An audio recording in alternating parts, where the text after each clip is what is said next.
You or someone you love needs help for an addiction. Where do you turn? Foundations Recovery Network offers individualized treatment for the whole person. Our goal goes beyond short-term sobriety.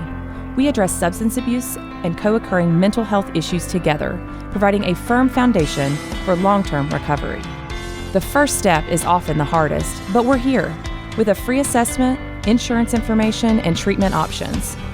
Our confidential helpline is available 24/7, so call 877-714-1318 and discover the Foundations Recovery Network difference today. That Sober Guy podcast contains adult content, merciless truth, and emotional nudity. Listener discretion is advised.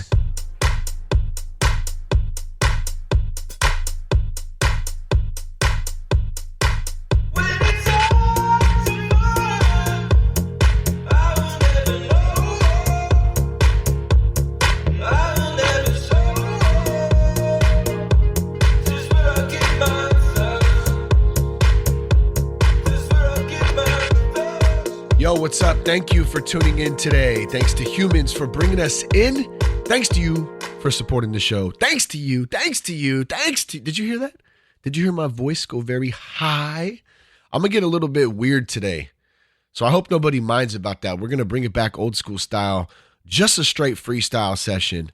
A little monologue action. No notes. No talking points. No thoughts. No interviews. No questions. We're going to roll on it. And one of the things that popped up this morning for me, besides my boner, early AM, for you other gentlemen out there, you know what I'm talking about. You be pitching a tent at like 6 a.m. Like, what is going on here? What's in like Eddie Murphy said best. Dick be like, what's going on up there? How you doing? Good morning. Oh, yeah. Oh, I'm ready. Yeah, you're ready, but mama ain't ready. So take that shit somewhere else. All right. My apologies for the, why am I apologizing? Don't apologize. It's a sign of weakness. Have you ever heard that before? I like to say that as a joke, so let me be clear. Apologizing is not a sign of weakness. It's a very good thing when needed. But when people, do you know that person who apologizes like obsessively? I'm sorry. Oh, I'm sorry. I'm sorry. Sorry about that. That shit drives me crazy. So that is where the don't apologize, it's a sign of weakness, comes from. Just wanted to elaborate on that a little bit for you. Now, how's everybody's day going? I wish I could hear your responses right now. I'm trying to picture it like, my day's going great, going phenomenal. This day fucking sucks. Hate this day. Fuck, it's been a rough day. I know it's Friday right now, so I know that's one good thing we have going for us, especially for those of us who don't work on the weekend. And for those of us who don't work at all, hey, fuck, every day is Friday. So even better, right? Loving it. I am so grateful, so very grateful. Do you like how I put the emphasis in that? I'm so grateful, but I really am. And honored and all those cool words that make me sound like I know what the fuck I'm talking about to do this show and to be somewhat of a voice. Now, I'm not saying I'm anything special. My sponsor reminds me of that often. You ain't shit. And he doesn't mean that in a mean way. He doesn't mean that to cut me down, but he means it to keep ego in check. And I'm going to pass that on to you today. There you go. It's free. There it is. You ain't shit. And if you remember that and you keep that in your mind, when that little voice in there starts creeping in and starts talking to you, and it could say, a number of different things. It could be, I don't even know what example. I don't know what goes on in your head. So how can I do that? I know what goes on in my head though. And it tells me sometimes like, oh man, yeah, you're doing good. You got this, nothing wrong with being positive, of course. But at the same time, I ain't shit. And when I kind of map that out and remember that, it helps to keep me humble and grounded. And also remember, this is so important in my recovery, so important for me to remember that I'm not running the show. For me, God's running the show. For you, maybe it's God. Maybe it's your higher power. Maybe it's a universe. Maybe it's your fellow humans. And that I say that because it ties into a writing I came across this morning. It's not across. I said across with a T. Can't stand when people do that shit. Jess and I have this argument, and I think we even did a Facebook Live about it, about is it milk or milk? She says milk. I tell her, it's not spelled M-E-L-K. It's spelled M-I-L-K. And she says, no, it's not milk. It's not milk. It's milk. It's not. It's milk. M-I-L-K, Jess. Milk. Sorry, I'm not busting you out. She's not here to defend herself. But we did do this, and the milk, M-I-L-K, outweighed that. Now I totally got myself off topic. I don't even know what I was talking about now. It was back to, oh, yes, your higher power. Could it be your fellow human beings? Now, I came across a writing this morning. Well, it's not a writing, it's an obituary. And a buddy of mine, Dave, who I won't say his last name for obvious purposes. I don't think that's cool to do. But a buddy of mine, Dave, I came across a post he had made on social media, and it was for an obituary. And it was for a guy named Jonathan King. I don't know Jonathan King, but it was one of those things where I was intrigued by it for some reason. There was a picture of him, and I clicked on it. And I saw that he, unfortunately, he relapsed, and he died of his relapse. And so initially, that's why I clicked on it. And I got to reading the obituary, and it really got me thinking today about, number one, about how life is short, and number two, how addiction is a battle. It is a straight battle, and it will take your life. And it's taken many lives. I'm sure all of us have experienced somebody we love. If not, we all have our own issues too. But today I kind of want to focus on others. I want to focus on the other people that we love that are in their active addictions, that are, struggling with alcohol addiction, with drug addiction. I guess alcohol is a drug, kind of same hand in hand, but you know what I mean when I say that. I hope you do. If I do, I just look at alcohol as one thing. Maybe you don't know what I mean. I look at alcohol as one thing. It is a drug, definitely. But I don't know why. Maybe that's just kind of like a social stigma thing. Alcohol seems to kind of be its own thing, which it is. And it's like drugs get category. I did air quotes here, like somebody could fucking see what I just did, but you can't. But I did air quotes. Like drugs is something that is completely separate from alcohol, but it's not. And at this point, I don't even know what I'm rambling on about that, because it really makes no sense. And who really gives a fuck, right? Let's get back to Jonathan King. So he loses this battle with addiction, okay? And it starts, getting my things going. And I start thinking about all the, people that I know that are struggling with it out there. And then also a few of my friends who we've lost from it. One of those who stands out right off the bat is my buddy Ryan. Ryan was a phenomenal dude. He was a great friend. And, I met him when I think I was 15, and he's got a great family, a mom who loves him, a sister who loves him, a dad. I think, he had a little baby girl at the time. I'm not sure how old she is now. But before that, before he got into his addiction, like, he was a normal dude. I mean, now mind you, we started smoking cigarettes, and I think we smoked some pot and stuff, when we were young. And that, I'm not downplaying that. That may, it probably did lead to those other things, but that's kind of beside the point.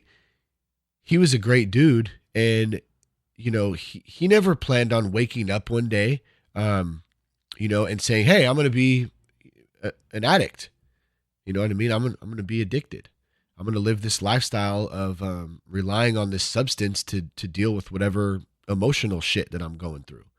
He didn't plan that. And he also didn't plan to wake up one day and not wake up the next. He didn't know. He was clean for a while. He was going back and forth. Like, how many of us have done that? Gone back and forth. You get a little clean time, even if it's a couple of weeks, and then you go back into it. And there's so many people out there who do that, and they don't wake up that next day. And my homie Ryan was one of those. And I just want to pay a little tribute today to Ryan. Also to another buddy of mine, Alan, who we lost, who I don't know the whole story on what happened with him, but I do know that he, from what I understand, he suffered a massive heart attack. I know the lifestyle that, that him and I partook in back in the day. And, from talking to him here and there, as he moved on, we still kept in touch. I kind of know the lifestyle he was still living. Now he was a great dude. He's a family man, loved his family, loved his wife, loved his kids, like no doubt, but there was this thing inside, that triggered something that, that we all kind of can feel sometimes, where we want to take a substance and use it as a tool to, to really mask or overshadow, whatever words you want to use, those feelings, those emotional feelings that we don't know how to handle. And Alan lost his life, unfortunately at I think he was 43. It's young. That's young, man, to lose your life to that. So back to Jonathan King. I want to read the obituary here. So Jonathan Christopher King, 30, relapsed and died of an accidental overdose on June 8th, 2017, after a long battle with addiction. The reality of Jonathan's death is devastating, and no possible reason can justify the loss of this compassionate young man who had so much to give to the world. Wherever he went, people loved him. The disease of addiction is merciless. Let me repeat that. The disease of addiction is merciless. It is up to us to open our hearts and our minds to those who are still sick and suffering. Jonathan does not want us to cry for him. He wants us to fight for him. Jonathan was born in Stroudsburg, Pennsylvania, August 16th, 1986. He was passionate about helping others. He worked with adults with intellectual disabilities, as well as those suffering from addiction and mental health struggles. Jonathan is survived by his mother, Catherine, his father, John, his sisters, Kelly and Rachel, his grandmother, Dorothy, his fiancée, Kimberly, his stepfather, Stephen, as well as many aunts, uncles, and cousins. He also leaves behind his beloved cat, Trash Can Bob. I didn't see that, man. That's funny. And I mean that in the most lighthearted way. So don't get all this assholes laughing at an obituary. That's not the case. But I mean, we got to find, some smiles in some of this, some of these shitty things sometimes. And Trash Can Bob sounds like he was probably quite the character. From one of Jonathan's many writings, he stated, and this is what I was talking about that human piece. If you have an issue with God or a higher power, your fellow man can be your spirituality, and this was written by Jonathan. So he says, to accept death is truly what it means to live. Nothing is infinite and nothing is forever. No matter what each person's faith or beliefs are, we all have one thing in common. We are human. We all basically strive for the same necessities in life, to be loved and to be free from pain. So if you struggle with the concept of God or a higher power, let your fellow man be your spirituality. Find the common ground instead of what is different. Try and recognize your own faults before others. Recognize what makes you human. That's some powerful shit right there. That is some powerful stuff. And let's just pay tribute today to Jonathan King and to his family. And not only that, the representation of Jonathan, he's a voice right now, in this moment, right now. He's a voice for thousands upon thousands upon thousands of other people out there that are struggling and that are dying right now because of addiction. And they're not bad people. They're not bad people. They're just like you and me. They're just like Jonathan, who was a good dude. Had a cat named Trash Can Bob. Are you kidding me? I mean, sounds like his life, had a meaningful life, but had a struggle at the same time, a darkness. And ultimately that darkness, that battle took his life. So, Jonathan, much love to you, my friend. God bless you. God bless your soul, your spirit. And, to Jonathan's family out there, I hope that, here at Sober Guy, we wish you the best. I wish you the best. I don't know. I'm just feeling a bit emotional right now about this. I think because it is so serious, and it's a hard thing to talk about sometimes. And, like I said, many of us have lost, people, to death, number one, but also many of us have lost people, that are still living, that are just fucking lost, man. Just friends, family, and that's a tough one to think about sometimes, because we love our family, we love our friends so much, and we only want to see the best for them. Just like for ourselves. Obviously, we want to give our families, we want to be the best people we can be. We strive for that. I know I do. Let me take a breath real quick. Man, it's crazy, man. I have a hard time, I'm going to be real raw right now. I have a hard time sometimes with dealing with emotions, like, still coming up. Like, if you couldn't tell, I got a bit choked up right there for a second. And I'm realizing about myself that as Sober Guy has grown, and this sense of responsibility to put out content every week, and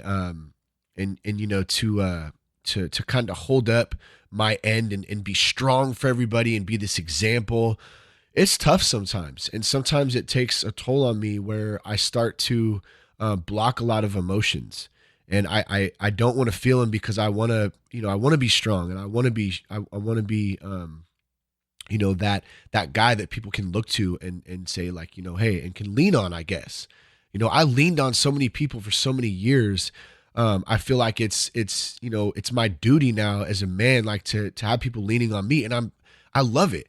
Like, I really do love it. But what happens is, I tend to pour out a lot, and then I don't get filled back up if I'm not conscious of that. And so my emotional, the emotions I feel sometimes, I tend to stuff down. And so, let me take a little breath there for that moment, at least right there. It felt good to kind of feel, to feel those emotions and let them come up, and talk about Jonathan King, and talk about Ryan, and talk about Alan, and other folks out there. Tennell was a dude. For those local cats, or people that know me personally that listen to the show, a lot of us, knew Tennell, and Tennell, I'll tell you a quick story, was a phenomenal athlete, man, and a super good guy. This was back in high school, man. We were 17, I think, 16, 17. And Tennell was a great football player. Had it going on, man. Just a great character, very caring friend, and on top of that was, like I said, just a super, super badass athlete who had a lot of potential to go somewhere. And I don't know the full story, so I almost feel like I'm definitely not going to get into any details, because I don't know all the details. What I do know is something happened on one night, totally, just from what I understand, like unexpected, I guess. There was a night of some partying going on, and I don't know what was ingested. I don't know exactly all the details, but something happened, and Tennell's heart stopped, and he died. And I remember going to his funeral and seeing him, seeing him in the casket, and he was holding a football, and man, it was tough to see. And it was like, it didn't make a lot of sense to me at the time. I did understand. It did give me a quick sense that, this shit's real. I remember thinking that, like, wow, like, this is real right now. This is real, because it seems surreal. It doesn't seem real when you experience something like that. For those of you who've gone through someone that dying, a friend, if it's someone that you love dying, dude, even, like a family member or something, like, it's crazy. It doesn't seem real. You seem like you're in this, like, distant, this sense of reality that is just, like, fake almost.